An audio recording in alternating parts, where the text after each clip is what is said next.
Nice. Hey, what's up, my friends? This is Josh and Jeannie Rubin from East West Healing. Today is episode number 28 of Conscious Nutrition. Conscious Nutrition. And today, once again, we are filming on Facebook and on Instagram. And as you know, with Facebook, you can record like this. But on Instagram, you have to record like this. So as you can see, for Instagram, it's a tight fit. You might see some of my face, some of hers, and vice versa. Or you might not see me. But we're here. We're doing the best we can. So today's episode number 28. A couple things we want to go over before we get started is, as always, we will put the links in the comment section for you to subscribe to our Restoration Thyroid audio series to learn more about who we are, what we do, and get the basis of understanding of our philosophy. And I think everyone should subscribe to this because not only do you get that 7-part audio series on how to heal your adrenals, thyroid with food, aka your metabolism, but you also get a great manual. It's called the Simple Ways to Assess Thyroid Health Manual, among many other great emails. And I'll put that in the comment section. For people on Instagram, all you have to do is go to our profile, click on the link in the profile, and you'll see it in the profile. Secondly, I'll put in the comment section is your ability to sign up for a free 15-minute consult. Same thing with Instagram people. Click on the link to in our profile to find that, to access that link. So it's a chance for you to chat with us, ask us some questions, and learn more about our philosophy and how we might be able to help you. But also use this as an opportunity to ask questions as well. Our intention behind this was really to create a conversation, not to lecture, not to give you a seminar on different physiological functions, but really just to communicate what we've learned in our practice over the last 10 years of working with people with this philosophy and with these principles. So we want you to ask questions. Excuse me. We don't want this to be a seminar. Please ask questions. Please interrupt us. Yeah. We want to share our experience. We don't have a PowerPoint. We want to share what's worked. Yeah. Part science, but part experience. So please. And really in a simplified way. We're not going to get too technical. Excuse my voice. Technical today. Or we try not to overall. But again, just keeping that in mind. Just really simplifying things. Because I think there is, again, as we mentioned over and over, a lot of confusion. And if you have any recommendations or things you want us to talk about in upcoming episodes, please send us a message. You can email us at info@eastwesthealing.com, or you can post in the comment section on Instagram and Facebook. That's definitely going to help us as we move forward. What's up, Gary? So let's get into this. Did we have anything else to talk about? I don't think so. I did want to mention and thank everybody that kind of joined in on the conversation yesterday on Facebook with all your different questions. That was really fun to have you guys all take part in a little conversation that way as well. We'll be doing that a little bit more frequently and kind of just getting questions from you guys and see how we might be able to answer them. But again, if you want more specifics or a little bit more one-on-one, use the 15-minute consultation as an opportunity. I think that's something we'll do maybe every Wednesday. We do it a lot on Instagram because it has a function for that. But I think we're going to do it every Wednesday on Facebook because we had like 70 comments, and it really helped us not only connect with our audience, but answer a lot of your questions. So let's go right into this. Sorry, we just kind of plugging things in a little bit better than they already are. Hormones. Oh, this is a big topic. But we've had a lot of questions from you guys, and I know you guys want to talk about it. We're kind of trying to link some things together for you guys and create a bigger picture of what's going on, because I think, again, we have a tendency as a society to segmentalize the human body. And I know a lot of questions, even as we get into working with clients, I know this is true for me, of women saying, well, I really think it's my hormones. I really think it's my hormones.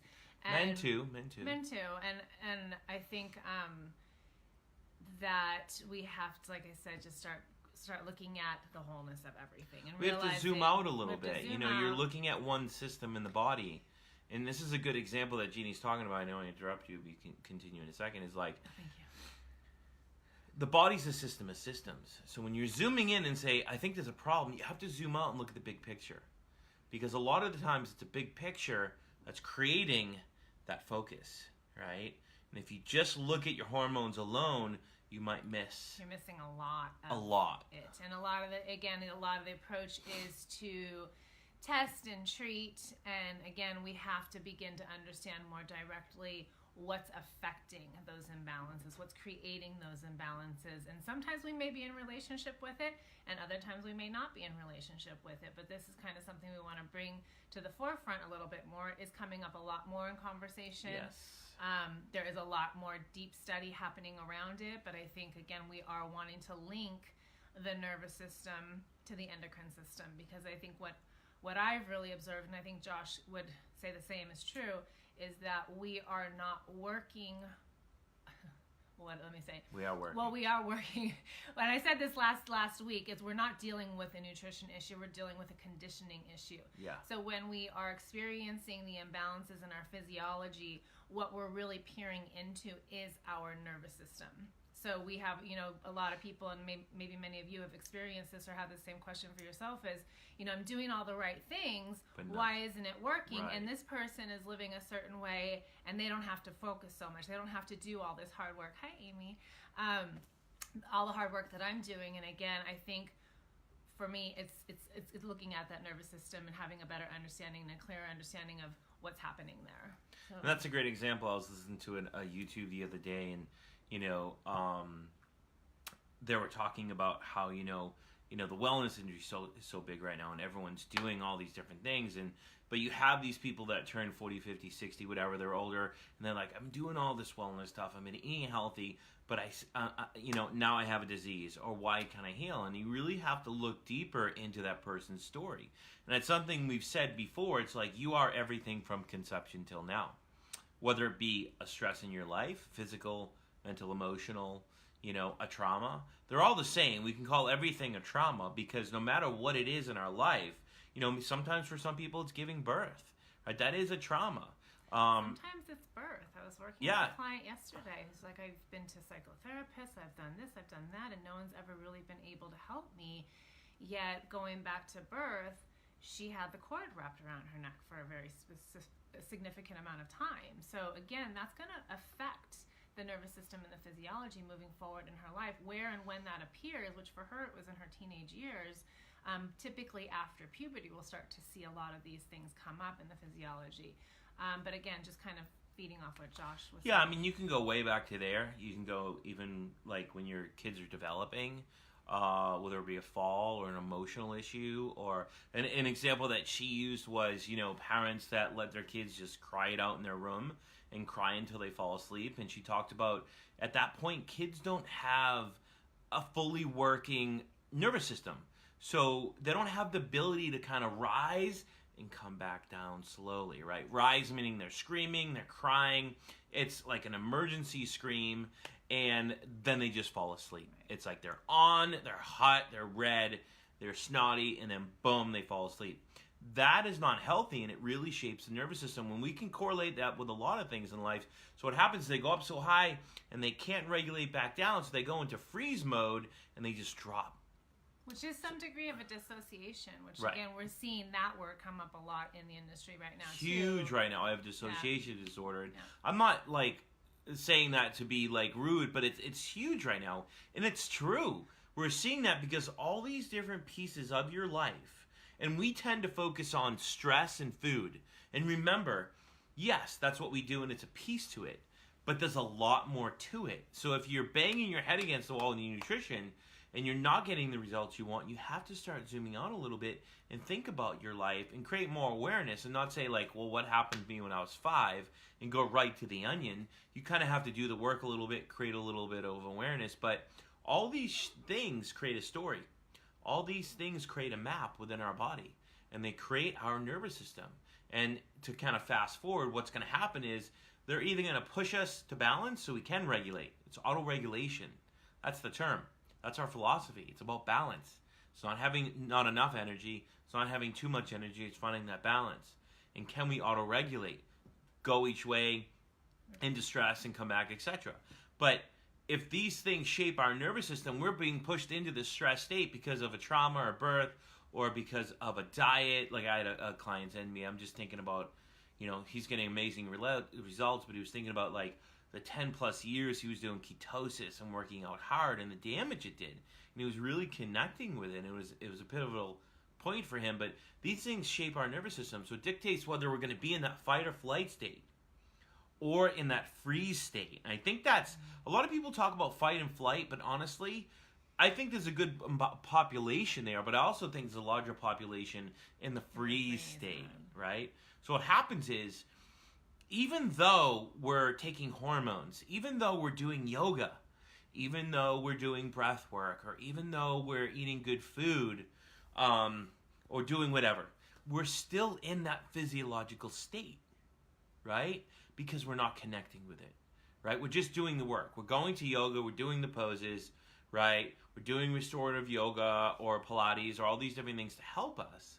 But we're not creating awareness around what got us there, and our nervous system is still in that fight or flight or freeze state. Now, I'm not saying these aren't modalities to help us, but we have to create awareness about what's going on and what has gone on to be able to allow things to surface, so when we're doing the work, whether it's yoga, breathing, whatever, we can begin to connect with it and work through it, right? So Ryan has a question. What's up, my friend? I am a perfectionist. Welcome to the club, because I am the president. Cannot be rooted in an issue from childhood. 100%. Usually... The type A personalities, the perfectionism, these are the people that tend to be stuck in these places. Or our clients, or again, people that are really struggling to find that healthy balance point for themselves. But I also... I mean, there's many reasons for it. If you study the work of John McMullen, he's someone in Ohio. His website's Journeys of Wisdom, who we love. There's many other great people out there.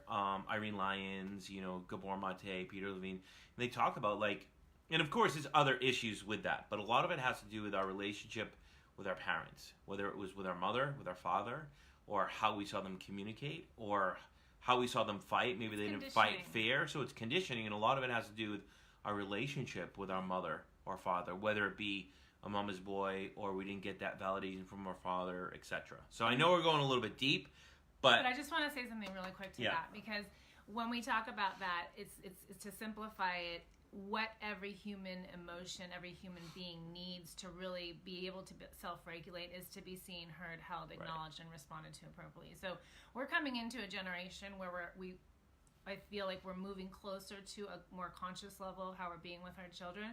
But I know when I was growing up, and a lot of my clients did not have that experience. So we come up with different ways to survive in the world. Right. Very subconsciously. We're not aware that we're doing that. So again, just kind of speaking to that, seen, heard, held, acknowledged, and responded to appropriately. It's kind of our way. It's like a control drama. It's our way to feel like we're in control, of our life in a sense, because, kind of what Jeannie said. So we really wanted to touch on that and get us kind of to the hormones, but it's a huge part of our work. It's a huge part of our work we talk about, not talk about a lot, but we're going to be talking about a lot more, because we feel like we work with a lot of people that do well, and we work with a lot of people that struggle. And I think that...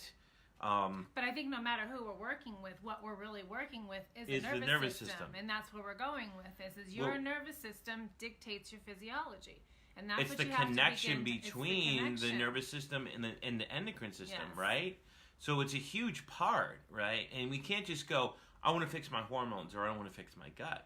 You have to keep going backwards. And a lot of it, even if you don't want to go to the emotional stuff, a lot of it comes down to that auto-regulatory system, which is the HP axis, right? That is the auto-regulatory system. It allows you to regulate your AC or your heat in your house, essentially.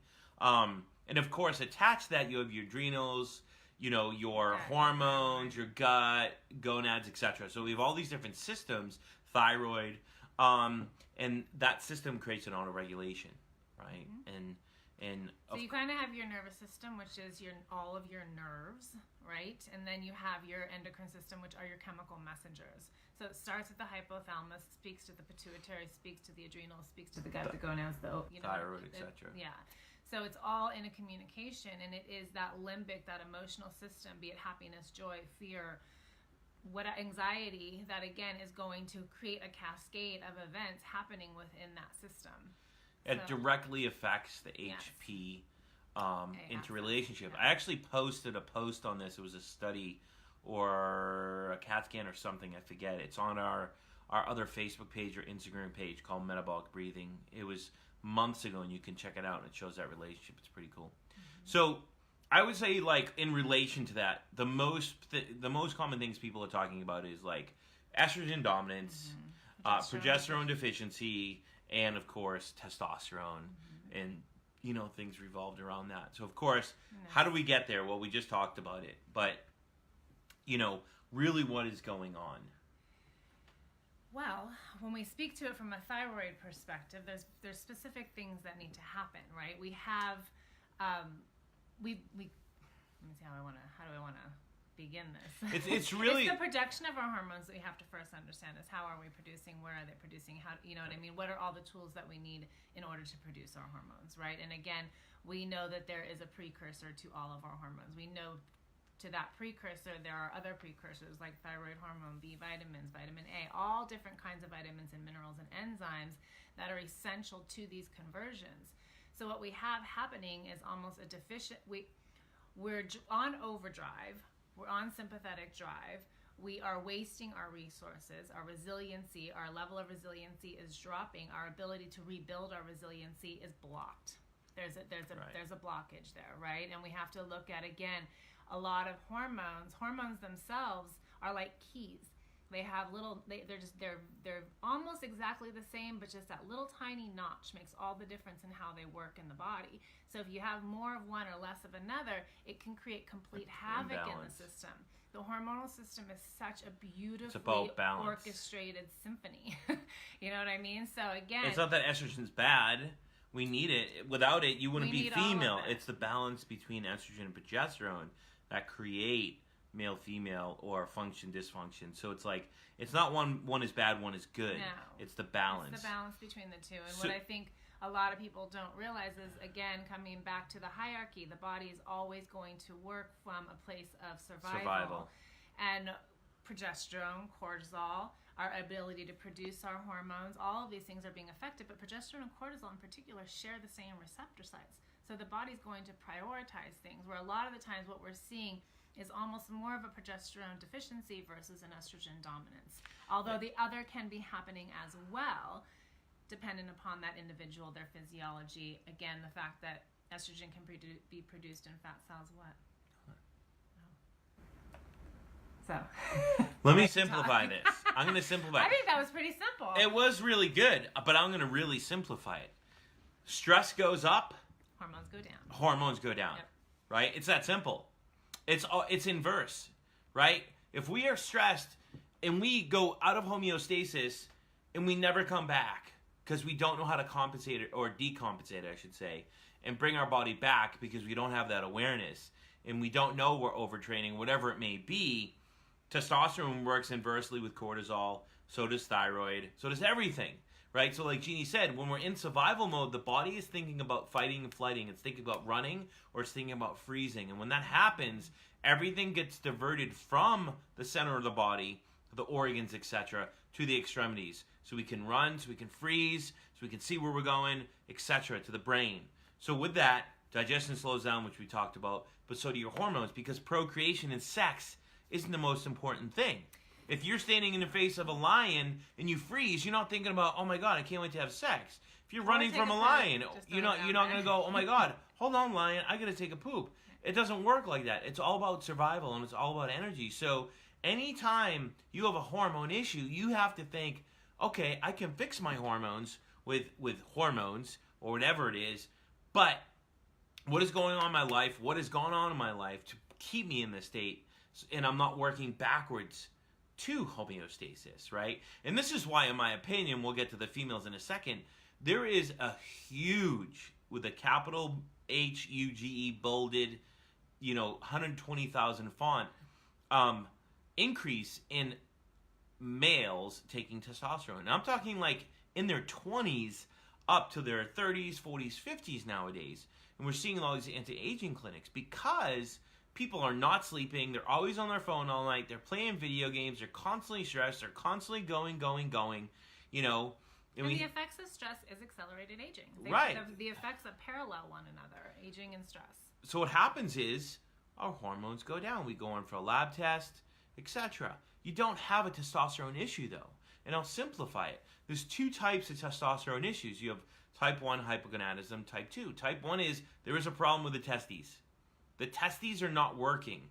The signal's coming from the HP gonad axis, right? But the testes can't respond.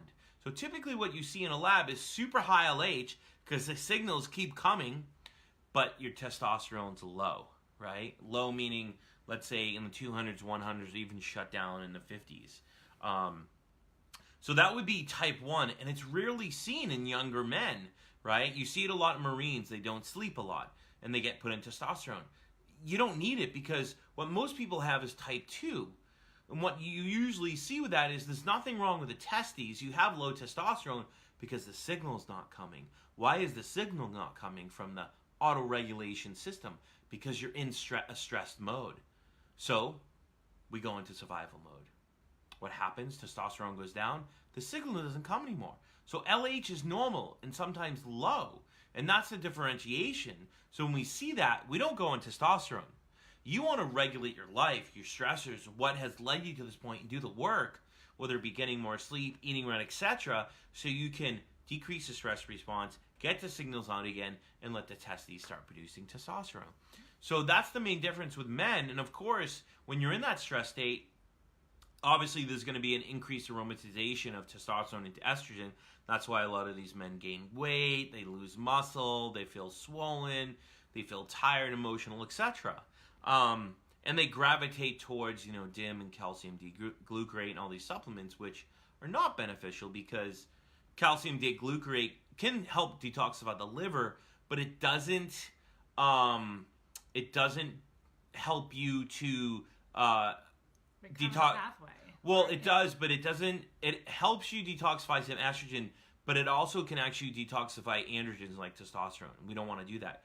DIM can help detoxify the liver, but it doesn't really truly help with the balance between estrogen and testosterone because it doesn't affect that aromatase pathway. So everyone gravitates towards them and they're completely useless. If anything, you want to, obviously regulate thyroid health, regulate the stress in your life. And the best way to do that is tap in the autonomic nervous system with our food philosophy so you can regulate your blood sugar and alleviate that stress response, and with breathing exercises. And we see that a lot with people who are going on hormone replacement therapy are unable to handle the hormones because, again, that pathway is, you're still in a stress state. You're still in that stress state, so you're actually feeding that dysfunction. So that's really important to understand, and I think it's true even for a lot of women who go on progesterone who are still in that cortisol state. Again, you're feeding that pathway the same way. I can tell you 99% of the time women do not need progesterone. I don't care if it's Ray Pete's progesterone. I know people, what about Progest-E? Doesn't matter. Most women, unless they're in perimenopause and menopause, then we can start talking about, does this person need progesterone? Right. A lot of the time they do, a lot of the time they don't, right? But they're not going to benefit from it until, again, as Josh mentioned, that there's more regulation in the system. Right. Yeah. This is not happening.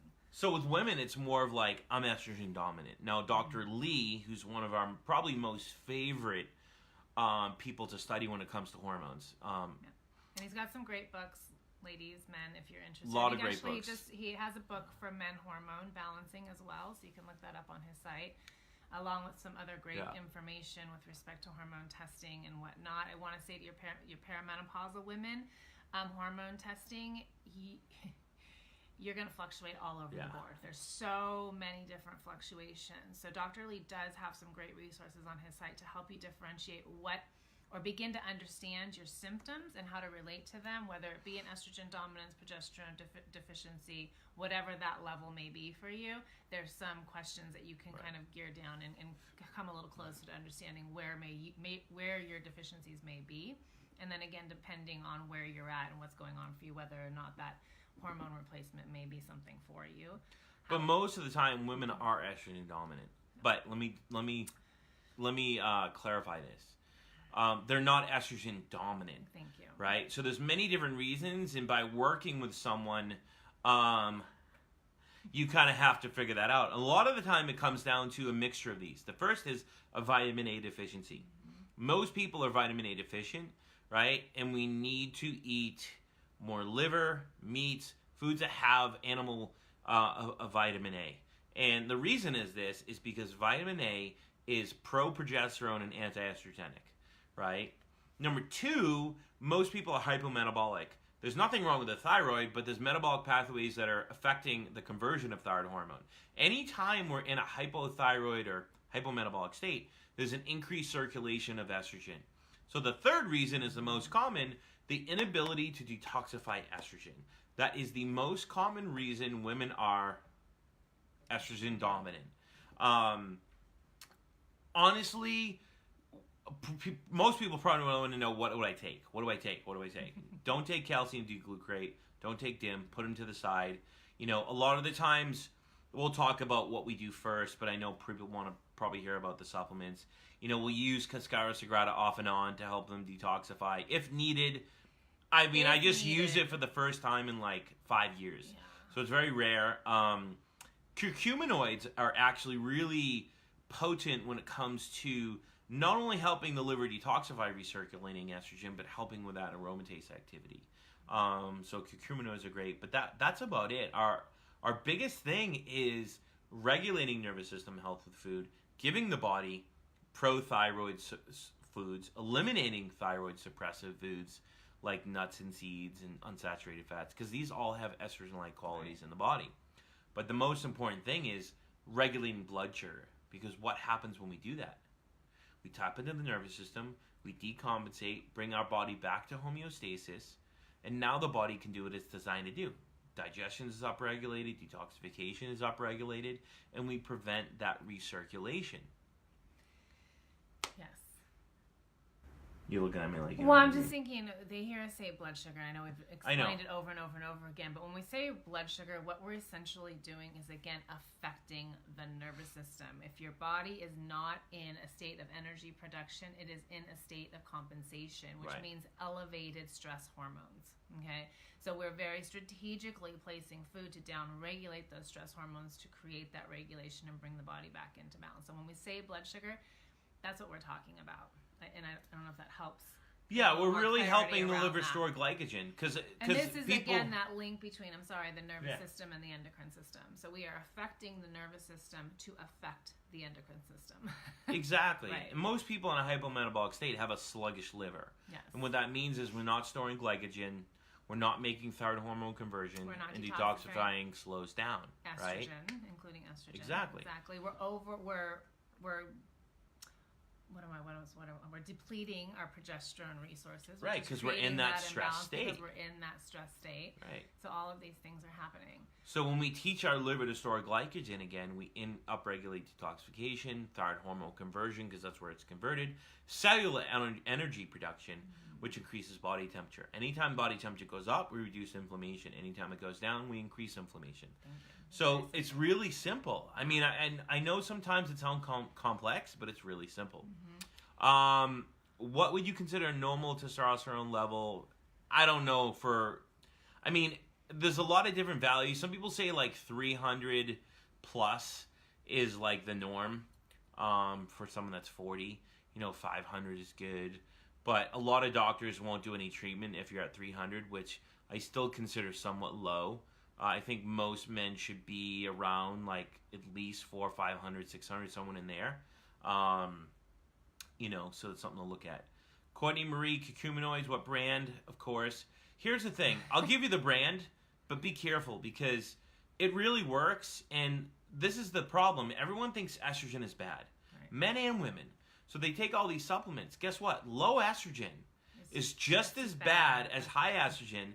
And the symptoms, guess what? Are exactly the same. Yeah. So you can't tell, and it can wreak havoc on your system. Don't automatically assume you have elevated estrogen. Ladies, you need to create regulation, and you may benefit from saliva testing or, again, coming into relationship with your symptoms and spending some time with that. This brand I've used with one female over umpteen years, and I've used with more men, older men, but not a lot. It's very rare, and it's by Mike Mahler. That's all I'm going to say. I don't know the name of the product itself, but it's the best one I found, and it does work. There's research on it, and I've had people use it, but it's rare. And I think Dr. John, I think she had a question about Dr. John's website, and I don't remember if it's johnleemd.com just Google or it. Just Google Dr. John Lee. Yeah. In estrogen dominance, you'll find it. Yeah.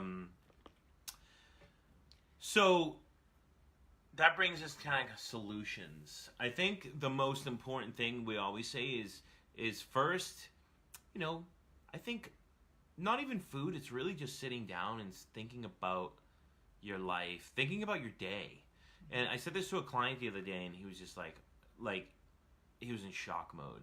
It's like, what do you do? What's your day like? He's like, well, I wake up, I eat, I go to work, I come home, I eat, and I go to bed.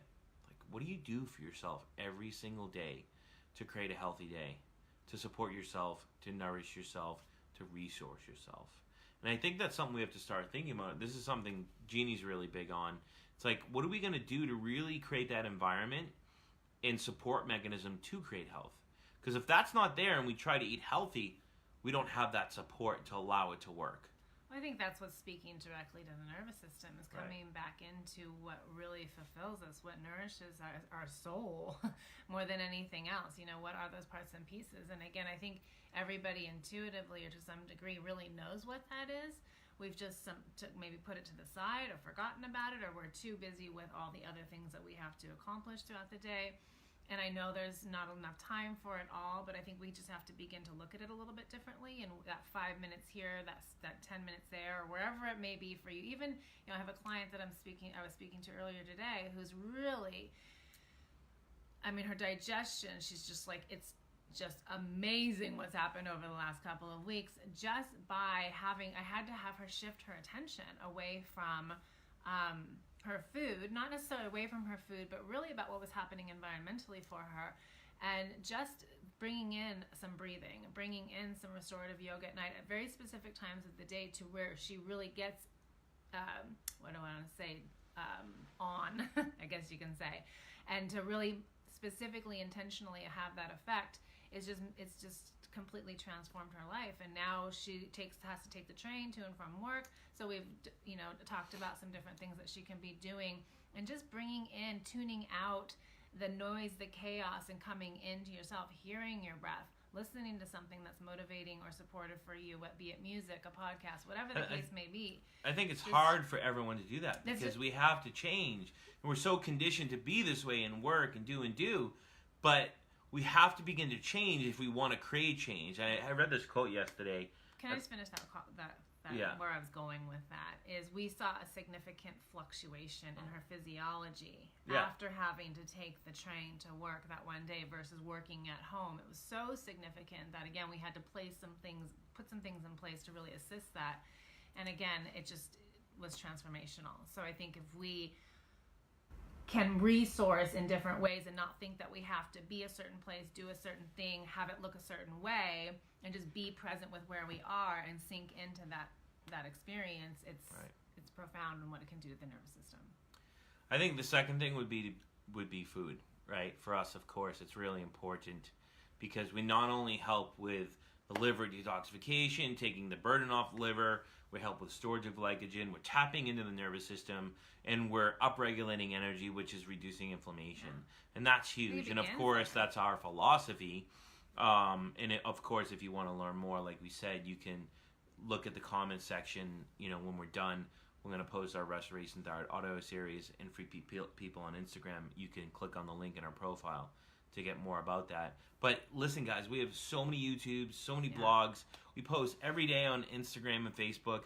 Use it. People ask me questions a lot, and the answers are there. I'll say, go check out this post. Go check out YouTube. It's all there. It's all there, right? Third, I think those are the easiest two things to start with. Well, I think one of the tools that we do use, going back to food, is the raw carrot salad, which can be really helpful in detoxification, creating balance, things like that. So that might be something. We have a great blog on that you guys can tune into. We'll post the link there. Just Google East West Healing and carrot salad. Yes. So we had a question about saliva test. You can go with BioHealth Diagnostics, or Dr. John Lee has it actually on his site. So it's going to show the bioavailability of what's available versus just in the blood. So check those out. Any other questions down here? So I think that's all for today. Thank you, Sean. What's up, Jeff? Hey, Jeff.